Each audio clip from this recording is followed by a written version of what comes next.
Cinema ఇండస్ట్రీకి సిన్సియర్గా దాత ఎవరన్నా ఉన్నారంటే అది ఒకే ఒక్క పేరు చదలవాడి Srinivasarao.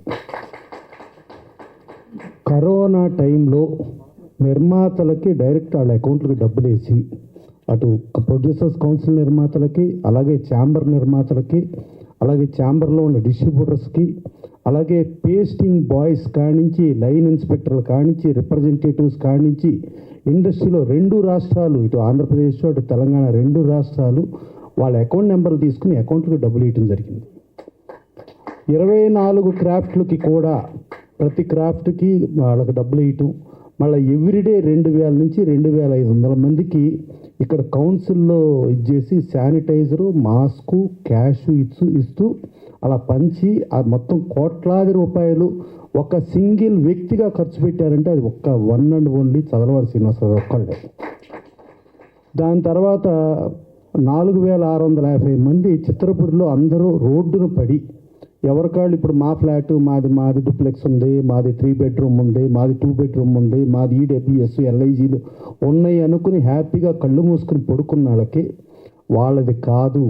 Already state bank of India 3 సార్లు ఆక్షన్ నోటీస్ ఇచ్చి ఇక 4వ ఆక్షన్ నోటీస్ ఇస్తే ఆటోమేటిక్గా అది వేరే వాళ్ళు ఏ అంబానీనో కొనుక్కోవచ్చు, ఏ ఆదానీనో కొనుక్కోవచ్చు, ఎవరో ఒకళ్ళు కొనుక్కొని పోలీసులే దగ్గరుండి మొత్తం కూల్చేసి అక్కడ ఉన్న వాళ్ళందరినీ రోడ్డున పడేసే పరిస్థితి వస్తే 4650 మంది రోడ్డు మీద పడతారని చెప్పి అప్పుడు శ్రీనివాసరావు చెబితే, శ్రీనివాసరావు దగ్గర 2 అడ్వకేట్స్ ఉంటారు, వాళ్ళు చెప్పింది మాత్రమే ఆయన చేస్తారు, వాళ్ళు చెప్పండి ఏం చేయరు.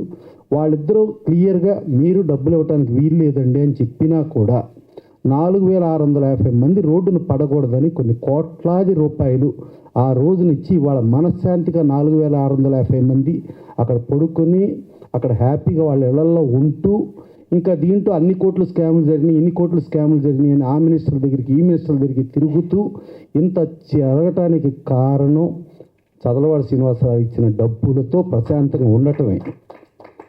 సో అదే కాకుండా ఈ మధ్య జర్నలిస్టుల సోదరులకు కూడా 100 ఫ్లాట్లు కట్టి రిజిస్ట్రేషన్ కూడా నేనే చేసి నేనే ఇస్తాను అని చెప్పి ఫిలిం క్రిటిక్స్ అసోసియేషను, అలాగే వెబ్సైట్లు కానీ లేకపోతే ఛానల్స్ కానీ 2 గ్రూపుల్ని కూడా పిలిచి అందరూ సమిష్టిగా మీరు ఒక దీనికి రండి అని అంటే దాని మీద మన ఛానల్స్ వాళ్ళు ఒక 3 కమిటీ అనేసి రాంబాబు గారిని, రఘు గారిని, లక్ష్మీనారాయణ గారిని వాళ్ళ 3 కమిటీ అనుకున్నారు. సరే అలాగే బేటా ప్రసాద్ గారు వాళ్ళు కూడా ఒక 3 ఇస్తే వాళ్ళని చూసి దాని నుంచి అజయ్ గారు అందరూ కూర్చుని ఎవరెవరికి నిర్ణయం చేసుకుంటే రిజిస్ట్రేషన్ కూడా చేసిస్తానని చెప్పి జర్నలిస్ట్ సోదరుకు కూడా ప్రామిస్ చేయడం జరిగింది. దాని తర్వాత డైరెక్టర్స్ అసోసియేషన్ ఎలక్షన్ జరిగితే ఆయన ఆశీర్వదించిన వాళ్ళు 100కి 100% విన్ అయ్యారండి. విన్ అయిన తర్వాత ఆయన కృతజ్ఞతలు చెప్పుకుందామని చెప్పి ఉగాదికి వస్తే అప్పుడు నేను ఒక 30 కోట్లు ఇస్తా, ఈచ్ సినిమా ఒక 3 కోట్లు అనుకుని ఒక 10 సినిమాలు మీరే సెలెక్ట్ చేయండి. మీరు అంటే సాయి రాజేష్ గారు కానీ, విఎన్ ఆయిత్య గారు కానీ, వాళ్ళందరి మీద, సముద్ర గారు కానీ, వీళ్ళందరి మీద నమ్మకంతో మీరు డైరెక్టర్స్ అసోసియేషన్ నుంచి మీరు సబ్జెక్ట్స్ సెలెక్ట్ చేసి ఆ సెలెక్ట్ చేసిన సబ్జెక్ట్స్తో ఆయన జనరల్గా ఏంటంటే ఇప్పుడు ఆయన ఫోన్లో 2 ఫోటోలు ఉంటాయండి, ఒకటి ఎన్టీ రామారావు ఫోటో, ఒకటి రామోజీరావు ఫోటో.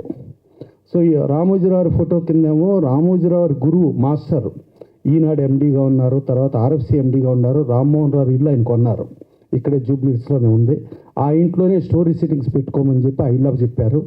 తర్వాత రామారావు గారి ఫోటో కింద మద్రాసులో ఎన్టీ రామారావు గారి ఇల్లు, ఏ ఇల్లు అయితే తిరుమలలో తిరుపతి దర్శనం చేసుకుని అక్కడి నుంచి రామారావుని చూస్తానికి వచ్చిన ఏ ఇల్లు అయితే ఉందో ఆ ఇల్లు కూడా చదలవాడి శ్రీనివాసరావు కొన్నారండి. కొని ఇవాళ ఆ ఇంటికి ఆయన కొన్నద రేటు కంటే డబల్ పైన రేట్ వచ్చి అమ్ముతారా అన్నా కూడా దానికి 100 రెట్లు ఎక్కువ ఇచ్చినా కూడా నేను అమ్మను అని చెప్పి ఆ ఇంటిని ఒక అద్భుతంగా ఒక రామారావు గారికి ఒక గౌరవప్రదంగా ఉండేటట్టుగా డెఫినెట్గా మద్రాసులో ఎంజీఆర్ గారిని చూసుకోవచ్చు, శివాజీ గణేశన్ గారిని చూసుకోవచ్చు, రాజ్ కుమార్ గారిని చూసుకోవచ్చు, ప్రేమ్ నజీర్ గారిని చూసుకోవచ్చు, ఈ 4 రాష్ట్రాలకు సంబంధించిన ఏ నటులకి లేనంత గౌరవం ఆయన ఆ ఇల్లు కొని ఆయనకు ఆ గౌరవం ఇచ్చేస్తా. ఇక డైరెక్టర్స్ అసోసియేషన్కి ఏమో ఇట్లా ఇది చెప్పారు, చెప్పి ఇండస్ట్రీలో నేను ఏదుండా మీ అందరికీ అండగా ఉంటా అని చెప్పి అలా భరోసా ఇచ్చి ప్లస్ ఇది కాకుండా ఈ ఎలక్షన్లో నిలబడినప్పుడు కూడా సాయి రాజేష్ గారు, వీణాచి గారు ఏదో కాకతాళీయంగా జనరల్గా మనం పొలిటికల్గానో లేకపోతే గెలుపు కోసమో ఏదో తెలిసినవి తెలియనివి ఏదో వాగ్దానాలు చేసేసి మనం గెలిచేయటం ఇంపార్టెంట్ అని చూస్తాం. కానీ వీళ్ళు గెలిచేయటం ఇంపార్టెంట్ అని చూడలేదని ప్రాక్టికల్గా ఎలా వీలవుతుంది, ఎవరెవరితో మాట్లాడాలి, ఒక సినిమా రిలీజ్ చేయాలంటే ఆ సినిమా రిలీజ్కి ఏ బ్యాచ్ని పెట్టుకోవాలని వాళ్ళ బ్యాచ్లతో మాట్లాడి వాళ్ళకి నచ్చితే సినిమా కొనేటట్టు, నచ్చకపోతే హెల్ప్ చేసి రిలీజ్ చేసేటట్టు అట్లా ప్రతిదీ మాట్లాడి వాళ్ళు ప్రామిసులు చేయడం జరిగింది. వాళ్ళ ప్రామిసులు నమ్మి ఓటర్లు పర్ఫెక్ట్గా వాళ్ళకి తీర్పు ఇవ్వటం జరిగింది.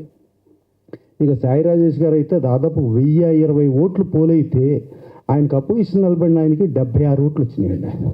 అంటే ఏ రేంజ్లో నమ్మారో ఇక అర్థం చేసుకోండి. అంత స్వీప్లో వీళ్ళని గెలిపించారు. ఎవరి లోపలికి వెళ్ళినా బయటకు వస్తే గుద్దేశానండి అని చెప్తున్నారు. సరే నేను చెప్పే ఏదో ఒక 600-800 వచ్చేటట్టు ఉన్నాయండి మెజారిటీ అని చూస్తే చాలా భారీ మెజారిటీతో వీళ్ళందరూ గెలిచారు. వీళ్ళని వాళ్ళు నమ్మి ఆ నమ్మకానికి తగ్గట్టు వీళ్ళు ఇచ్చేస్తే వాళ్ళకి ఆ చదలవాడ శ్రీనివాసరావు ఒక అదృష్టమైన ఒక వరంలాగా ఇచ్చి ఆ వరంతో కూడా ముందుకెళ్ళటం, దీన్ని ఇన్స్పైర్ అయ్యి ఇంకెంతోమంది ముందుకు రావాలి. డెఫినెట్గా ఒక్క చదలవాడ శ్రీనివాసరావు ఒక్కళ్ళు చేస్తే కాదు, ఇండస్ట్రీలో అందరూ చెయ్యాలి. గతంలో కూడా ఆయన కరోనా టైంలో ఏ ఒక్కళ్ళు చేయటం కాదు, మనం ఛాంబర్ తరపున చేద్దాం, ఛాంబర్ తరపున చేస్తే ప్రతి ఒక్కళ్ళు డొనేషన్లు ఇస్తారు, డొనేషన్లు ఇస్తే ఇంకెక్కువ చేయొచ్చు. ఇంకా రామోజీరావు మనం ఛాంబర్ తరపు నుంచి చేస్తే రామోజీరావు ఒక 10 కోట్లు ఇస్తారు. అట్లా ప్రతి ఒక్కళ్ళు ఇస్తే కొన్ని 100 కోట్లు రాగలిగితే ఇంకెంతో చేయొచ్చు అని చెప్పి ఆయన చెప్పడం జరిగింది. బట్ అది ఆచరణలోకి రాలేదు. సో ఇట్టా ఒక ఆర్గనైజేషను, ఈ ఆర్గనైజేషన్ నమ్మిట రావటం, దీన్ని ప్రతి ఆర్గనైజేషను ఫాలో అవుతూ డెఫినెట్గా చదలవాడ శ్రీనివాసరావు లాంటి వాళ్ళని మనం కాపాడుకుందాం. వాళ్ళు ఇండస్ట్రీని కాపాడతారు. Thank you.